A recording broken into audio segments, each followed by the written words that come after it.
예전에 어디선가 보았던 짧은 글을 읽어드립니다. 제목은 성공한 인생. 나이대별로 이렇게 이런 조건을 갖추면 성공한 인생이다. 이런 걸 그냥 인터넷에 돌아다니던 거 누가 썼는지 모르니까 좀 편안한 마음으로 들어주시기 바랍니다. 자, 10대 성공한 인생. 성공한 아버지를 두었으면 성공. 자, 20대 학벌이 좋으면 성공. 30대 좋은 직장에 다니면 성공. 40대 이 차를 쏠 수 있는 경제력이 있으면 성공. 50대 공부 잘하는 자녀가 있으면 성공. 60대 아직 돈 벌고 있으면 성공. 70대 건강하면 성공.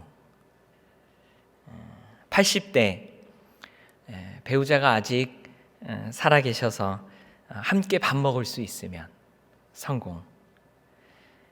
90대 전화 오는 사람 있으면 성공. 100세 아침에 눈 뜨면 성공. 뭔가 우리 사회를 잘 보여주는 것 같아 실소가 나오다가도 한편으로 또 씁쓸하기도 한 글입니다. 우리의 숭고한 삶을, 그리고 모두가 간절히 바라는 복된 삶, 풍성한 삶을 누가 정해놓은지도 모르는 몇 가지의 얄팍한 기준, 그것으로 함부로 성공했다 실패했다 말하는, 서열화하고 겉으로만 드러난 지표로 섣불리 판단해버리는 가벼움 때문입니다. 그러나 한편으로는 솔직히 나도 한번 이 차를 쏠 수 있는 경제력을 소유하고픈, 마음껏 먹어! 이렇게 한번 말해보고픈 생각이, 또 사랑하는 아내와 80대에도 건강히 마주 앉아 두런두런 이야기하며 함께 밥 먹고 싶은 바람이 연약하고 유한한 우리 인생에 자리 잡고 있음도 부인할 수 없습니다. 하나님을 믿고 영원에 잇대어 하나님의 나라를 소망하며 사는 우리가 정작 밟고 있는 땅은 성경의 원리와는 거리가 먼 세속의 도시이기 때문에 양쪽에 속해 있고 또 어찌 보면 어느 곳에서도 속하지 않은 것 같은 우리의 모습입니다. 하지만 자세히 들여다보면 방금 나열하였던 성공의 기준들은, 아니 이 땅의 성공의 잣대들은 모두에게 결핍감을 느끼게 만들고 결국에는 패배자를 만드는 구조입니다. 학벌은 좋았으나 건강이 좋지 않은 사람들이 있을 수 있고, 그것들이 다 있었으나 자녀 양육에서 어려움을 겪을 수가 있고, 그것도 다 되었으나 관계에서, 직장에서 어려움이 있을지 우리의 의도와 상관없이, 노력과 상관없이 알지 못할 일입니다. 그래서 우리는 아니지만 그와 같은 성공의 기준에 따라 사는 사람들은 잠시 성공한 듯 하면 그 다음 기준을 충족하지 못할까 하는 불안함에 초조하고, 또 한 번 패배를 맛본 사람들은 어떻게든 인정받아 보려고 조급해지는, 누가 정한지도 모르는 기준에 누구도 마음껏 행복하지 못한 삶을 살아가게 되는 것 같습니다. 하나님께서 디자인하신, 하나님께서 우리를 처음 창조하실 때 원하셨던 풍성한 삶이 이런 모습이 아닐 텐데, 그런 사회에 사는 우리에게 오늘 본문의 한 구절이 우리의 이목을 사로잡습니다. 우리가 넉넉히 이기느니라.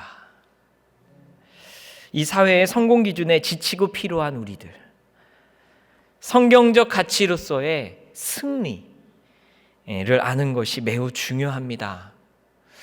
아무도 이기지 못하는 게임에 참여한 것 같은 이 세상에서 승리를 확신하고 선포하는 오늘 이 바울의 선포를 통해 하나님께서 우리 삶에 예정하시고 정해두신 풍성함을 오늘 함께 살펴보고자 합니다. 오늘 함께 읽은 로마서 8장의 마지막 단락은 흥미로운 구조로 되어 있습니다. 이미 또 교회 좀 오래 다니신 분들께는 익숙한 구절이시죠. 31절에서 35절까지는 바울의 수사학적 기법, 질문이 막 쏟아집니다. 누가 나를 정죄하리요? 누가 그리스도의 사랑에서 우리를 끊으리요? 이 일에 대하여 우리가 무슨 말을 하리요? 계속된 질문을 통해 메시지를 전달합니다. 그리고 38절 내가 확신하노니 로 시작되는 강력한 선포도 많은 성도님들에게 사랑받는 구절이자 이제 로마서 5장부터 8장까지의 복음의 핵심에 대한 결론이기도 합니다. 하지만 오늘 먼저 우리가 주목하고자 하는 부분은 36절과 37절의 묘한 긴장입니다. 먼저 36절 말씀입니다. 기록된 바 우리가 종일 주를 위하여 죽임을 당하게 되며 도살당할 양같이 여김을 받았나이다 함과 같으니라. 바울이 묘사하는 그리스도인들의 현실은 도살당할 양 같이 실패하는 듯하고 고난을 받으며 이 땅의 권세에 끌려가는 듯 합니다. 실제로 바울 그의 삶도 그런 모습이었습니다. 박해를 받았고 환난을 겪었으며 굶주림과 추위와 헐벗음을 겪으며 살았습니다. 하지만 도살당할 양 같은 삶을 살아가는데 그런데 37절은 다른 말을 하고 있습니다. 그의 현실이 환난이 많으나 37절에 그러나 하면서 이렇게 시작합니다. 그러나 이 모든 일에 도살당할 양같이 살아가는 이 모든 일에 우리를 사랑하시는 이로 말미암아 우리가 넉넉히 이기느니라.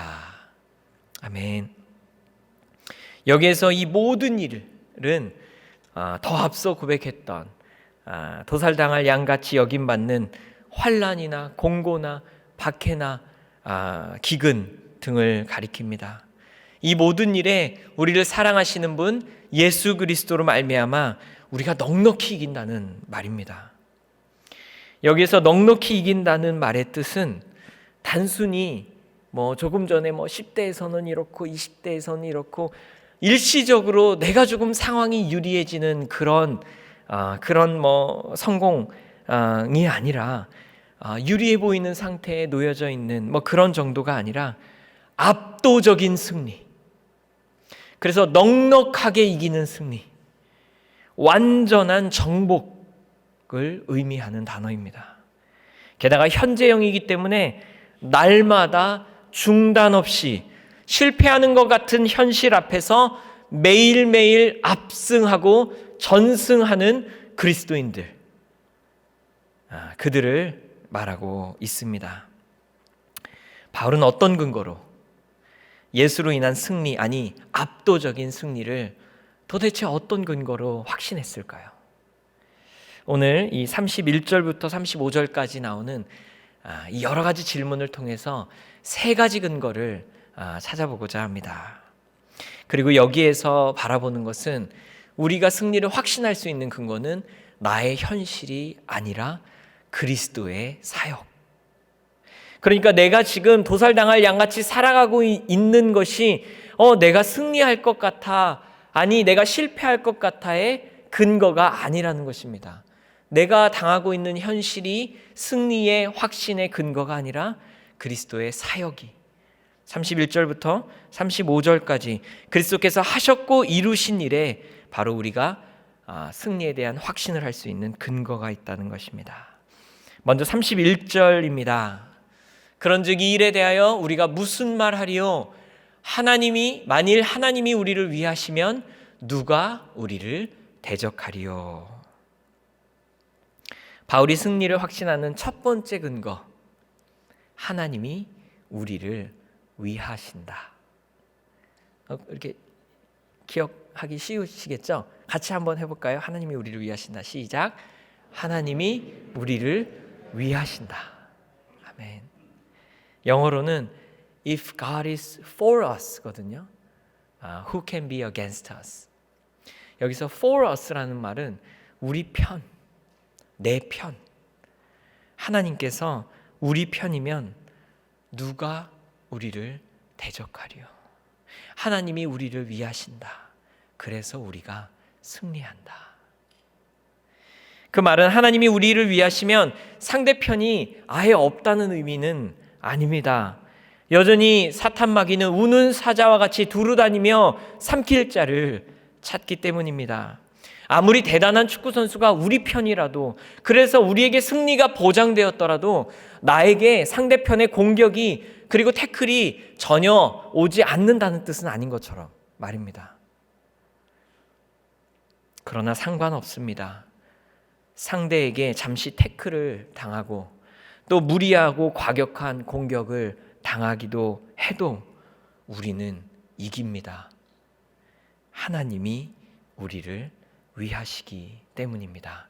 하나님이 우리 편이시기 때문입니다.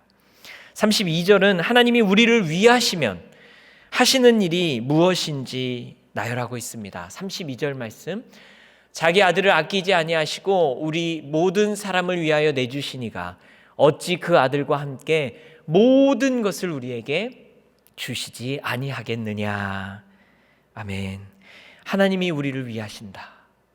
그러면 독생자 예수 그리스도께까지 우리를 위하셔서 내어주셨으니 무엇이든 주실 분이심을 기억할 때 성도는 궁극적인 안전을 보장받습니다.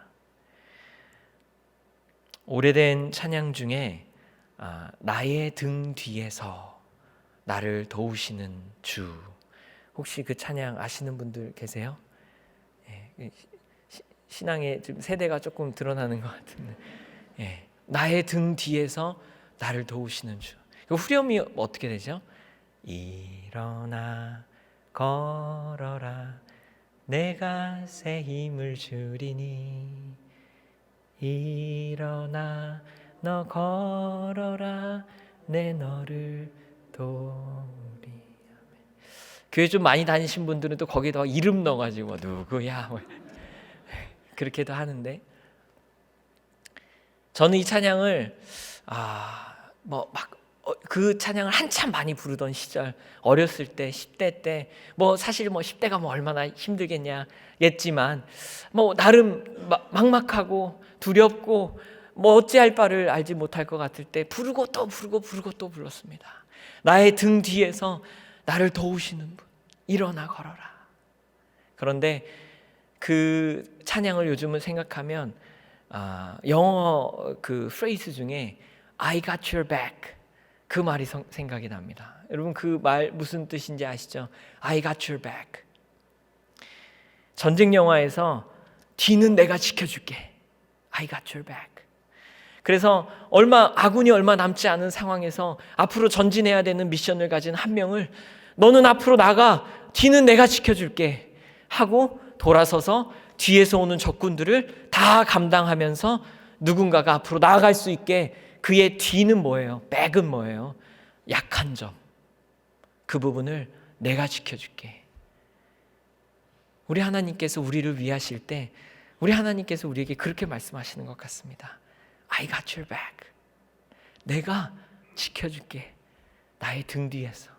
신명기 31장에 보면 우리의 앞서 가시는 하나님이라고도 하시죠.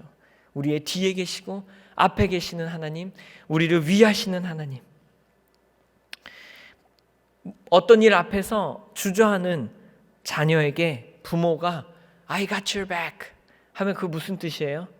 무슨 일이 일어나면 엄마가 책임질게, 아빠가 책임질게 믿고 나아가는 거야. 그것이 바로 내가 너를 위한다. 하나님이 우리를 위하신다. 나는 너의 편이다.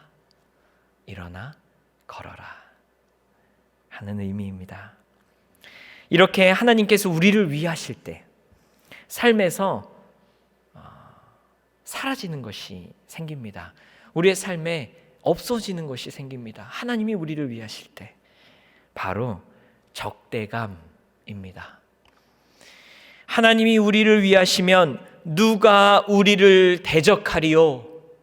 라는 말씀처럼 이제 우리는 누가 우리를 대적하리요? 라는 마음으로, 든든한 마음으로 사는 성도들은 적대감에서 자유하게 됩니다.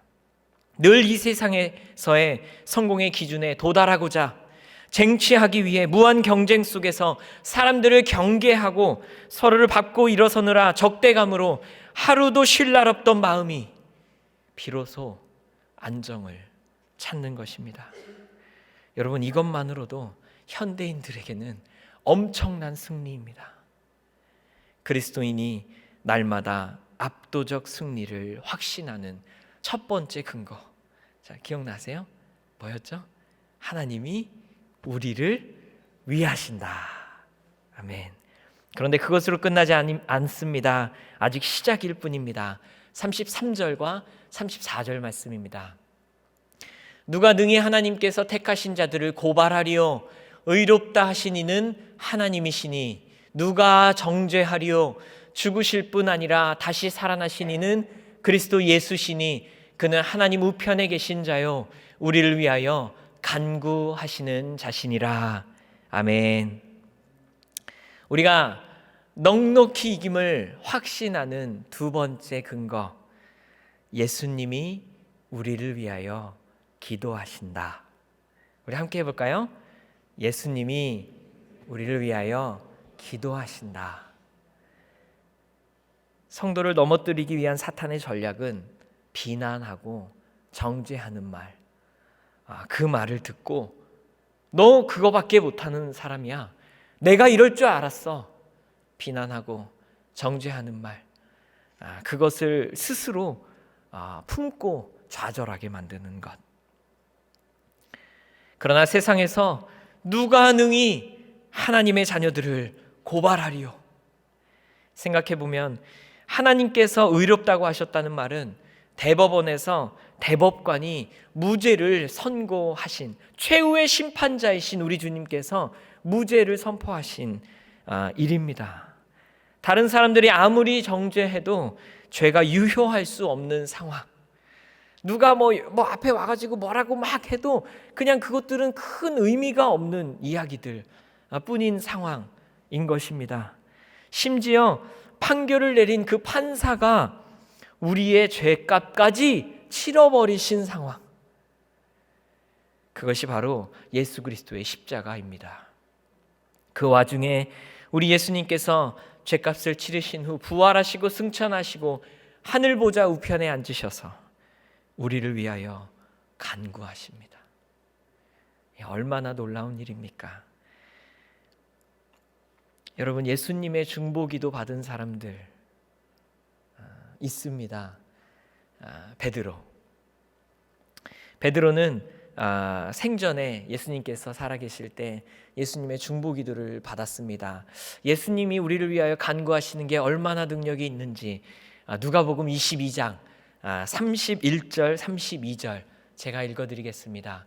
시몬아 시몬아 보라, 사탄이 너희를 밀가부르듯 하려고 요구하였으나 그러나 내가 너를 위하여 내 믿음이 떨어지지 않기를 기도하였노니 너는 돌이킨 후에 내 형제를 굳게 하라. 기도하였노니. 예수님의 중보기도는 결국 베드로가 3번 예수님을 부인하는 중죄를 범하고도, 그래서 다시는 일어설 수 없을 것 같은 그런 잘못을 범하고도 사탄이 밀가부르듯 그 죄책감으로 너는 더 이상 소용없는 사람이야, 절대 아무것도 할 수 없는 사람이야 라고 그렇게 사탄이 죄책감으로 흔들어 넘어뜨리게 할 수 있는 충분한 상황이었지만 예수님께서 친히 간구하셨던 기도를 들었던 베드로는 다시 일어나 오히려 돌이킨 후에 형제를 굳게 하라는 기도대로 회복하여 사도행전의 놀라운 성령의 역사의 주축이자 수많은 영혼을 구원하는 초대교회의 핵심으로 다시 세워지게 되었습니다. 예수님께서 우리를 위해 기도하신다. 넉넉히 이길 수 있는 확실한 근거, 임을 믿으시기를 바랍니다. 이것이 우리가 비난과 정죄로 인해 무너지지 않고 오히려 압도하여 승리하는 삶을 확신할 수 있는 두 번째 근거입니다. 우리를 의롭다 하신 예수님께서 우리를 위하여 기도하신다. 그때 또 우리 삶에서 사라지는 한 가지가 생깁니다. 죄책감.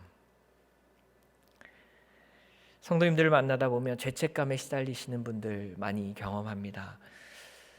저 때문에 우리 가족이 힘든 것 같습니다. 저 때문에 우리 회사가 어렵게 되었습니다. 그리스도께서 우리를 위하여 기도하고 계심을 기억하며 넉넉히 이기실 수 있기를 바랍니다. 하나님께서 우리를 위하셔서 우리 편이 되어주시는 것, 그래서 궁극적인 안정을 보장받고 적대감이 사라질 때 넉넉한 이김이 시작되었고, 주변의 비난과 정죄에도 불구하고 최후의 심판자 되신 주님께서 우리를 위해 대신 죽으심으로 의롭다 하시니 우리는 죄책감에서 벗어나 자유를 누리게 되었습니다. 지금도 하나님 우편에 계시며 우리를 위하여 예수님께서 간구하고 계심은 현재 진행형으로 우리가 넉넉히 이길 수 있는 강력한 근거입니다. 하지만 그리스도인이 또 우리가 의지할 수 있는 넉넉한 이김의 근거, 세 번째, 그리스도의 사랑은 끊어지지 않는다. 우리 함께 해볼까요? 그리스도의 사랑은 끊어지지 않는다. 35절 말씀입니다. 누가 우리를 그리스도의 사랑에서 끊으리요?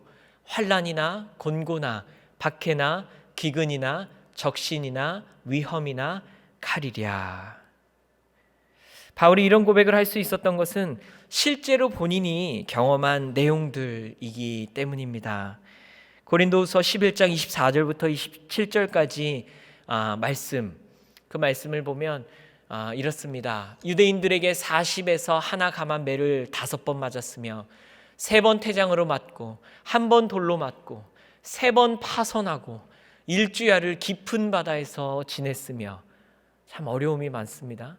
여러 번 여행하면서 강의 위험과 강도의 위험과 동족의 위험과 이방인의 위험과 시내의 위험과 광야의 위험과 바다의 위험과 거짓 형제 중에 위험을 당하고, 또 수고하며 애쓰고 여러 번 자지 못하고 줄이며 목마르고 여러 번 굶고 춥고 헐벗었노라. 이것을 축약한 말, 바로 오늘 방금 읽었던 말씀입니다.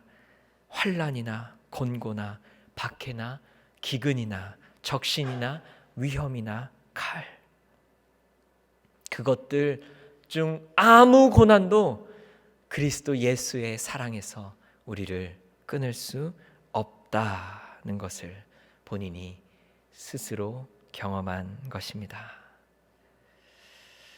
사탄은 이 정도 유혹이면 하나님의 사랑에서 멀어지겠지, 이 정도 좌절이면 사랑이고 뭐고 느끼지도 못한 채 무너지겠지 생각하지 할지 모르지만, 하나님의 사랑은 우리를 절대 포기하지 않으시고 끝까지 추격하여 보호하시며 마침내 언약을 완성할 때까지 끊어지지 않습니다. 며칠 전 어려운 시간을 지나시는 분을 찾아뵈었는데 제 예상과 다르게 얼굴이 밝고 좋아 보이셔서 좀 어떠신지 여쭈었습니다. 돌아온 대답은 너무 평안하고 하나님이 저를 둘러싸고 계신, 가까이 계신 것, 그것이 느껴져서 아무 걱정 없다 대답하셨습니다. 뭔가 제가 갈 필요가 없었던 것만 같은 그런 마음이 들기도 했습니다. 저는 속으로 생각했습니다. 이것이 바로 그리스도인만이 경험하는 압승, 넉넉한 이김이다. 이 사회가 세운 성공의 기준에 매달려 있었다면 지금 불안하고 두렵고 좌절과 낭망 중에서 헤어나오지 못해야 맞는 상황인데, 끝까지 나를 감싸시는 그 무엇도 끊을 수 없는 그리스도의 사랑을 생생히 느끼니 평강을 누리는 것입니다. 그러니 서론에서 보았듯 우리의 상황은 때로 도살당할 양 같을지 모르나 매번 넉넉히 이기며 오히려 하나님을 이 모든 과정을 지나며 더 확신하고 더 분명하게 신뢰하게 되는 것입니다. 그래서 바울은 확신에 차서 선포합니다. 38절과 39절 우리 다 함께 읽겠습니다. 내가 확신하노니 사망이나 생명이나 천사들이나 권세자들이나 현재일이나 장래일이나 능력이나 높음이나 깊음이나 다른 어떤 피조물이라도 우리를 우리 주 그리스도 예수 안에 있는 하나님의 사랑에서 끊을 수 없으리라. 아멘. 이 땅에서 우리가 확신할 수 있는 게 얼마나 있겠습니까? 모든 게 변하고 내가 무엇 잘하는 것처럼 한번 말했다가도 바로 사람들 앞에서 실수하는 게 우리의 모습일진데, 그러나 바울은 심지어 율법 아래 있던 이들에게, 오늘 시시각각 가치가 변하는 세상에 사는 우리들에게 확신한다고 말하는 것 한 가지, 우리의 삶의 압도적인 승리를 확신하는 근거, 변하지 않는 하나님의 사랑, 그것을 선포합니다.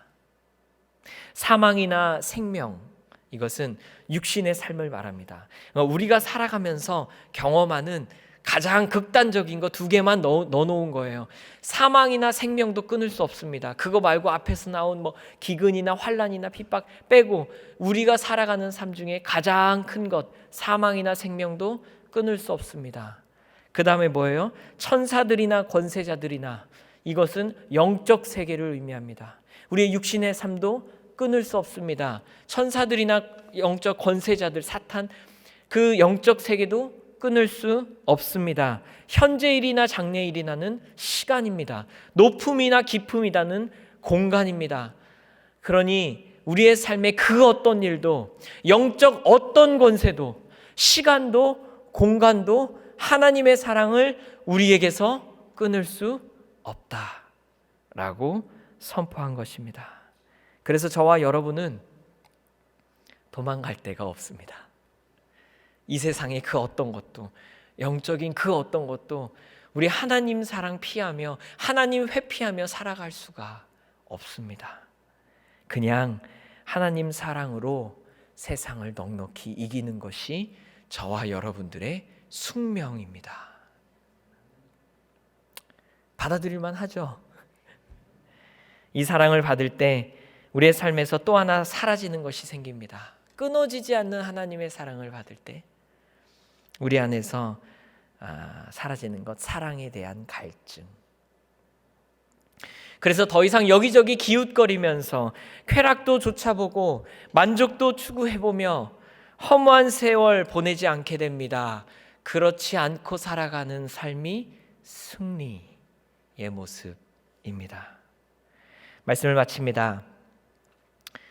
한국의 가수 중에 악동 뮤지션이라는 남매 듀오 중에 오빠인 그 이찬혁이라는 가수가 쓴 장래의 희망이라는 노래를 최근에 접했습니다. 그냥 저한테 뜨더라고요. 보통은 안 누르는데 어떻게 이렇게 뭐라고 써 있었어요. 막 크리스천 이런 게 막 써 있었어요. 우리가 흔히 쓰는 장래의 희망, 그 미래에 나중에 뭐가 되고 싶은 그 장래의 희망 말고 그 말에 월드 플레이를 한 거예요. funeral을 의미하는 장례식 할 때 장례 희망. 노래 제목이 그래요. 그래서 자신이 원하는 장례식의 모습을 노래에 담았습니다. 이 장래 희망이라는 노래 가사가 이렇게 시작합니다. 아는 얼굴 다 모였네 여기에. 한 공간에 다 있다는 게 신기해. 그리고 천국을 묘사합니다. 오자마자 내 몸집의 서너 배, 커다란 사자와 친구를 먹었네. 땅 위의 단어들로는 표현 못해. 사진을 못 보내는 게 아쉽네. 천국에는 카톡이 없어가지고. 그리고 여기에서 멋진 가사가 나옵니다. 종종 상상했던 내 장례식엔 축하와 환호성 또 박수 갈채가 있는 파티가 됐으면 했네. 왜냐하면 난 천국에 있기 때문에. 그리고부터 후렴은 할렐루야 찬양하세 뭐 막 이렇게 할렐루야 뭐 이렇게 막 폭죽이 터지면서 천국에 있기 때문에. 몽골 선교사님의 자녀로도 잘 알려진 이 가수는 그리스도인들에게 약속된 미래의 승리를 노래에 담았습니다. 천국이 미래의 승리라면 우리 예수 그리스도의 십자가는 과거의 영광된 승리입니다. 하지만 오늘 본문을 통해 우리는 과거의 승리로 인해 미래까지 연결될 오늘의 승리를 배웠습니다. 과거의 십자가가 승리에서 이미 시작되었고 미래의 천국에서 우리가 승리할 그리스도인들의 승리가 있지만 오늘도 우리가 넉넉히 이긴다는 것입니다. 실로 그리스도인들은 이기는 사람들입니다. 그 승리는 이 땅이 말하는 일시적 성공과는 다른 것. 하나님이 우리를 위하심을 기억하며 경직되지 않고 적대감 없이 살아가는 삶, 승리의 삶을 살아가시기를 바랍니다. 의롭다 하시는 예수님께서 우리를 위하여 기도하신다는 것 믿으니 죄책감 없이 자유를 누리는 복된 삶, 풍성한 삶, 승리하는 삶 누리시기를 바랍니다. 그리고 절대로 끊어질 수 없는 사랑을 받으며 사랑에 대한 갈증, 어디서 내가 이 결핍을 채울 수 있을까 이리 기웃 저리 기웃거리지 않는 삶, 그 사랑이 풍성한 삶 승리하며 살아가시기를 바랍니다. 우리를 위하시고 기도하시고 사랑하시는 예수 그리스도로 인하여 오늘을 넉넉히 이기시는 저와 여러분 되시기를 주님의 이름으로 축원합니다.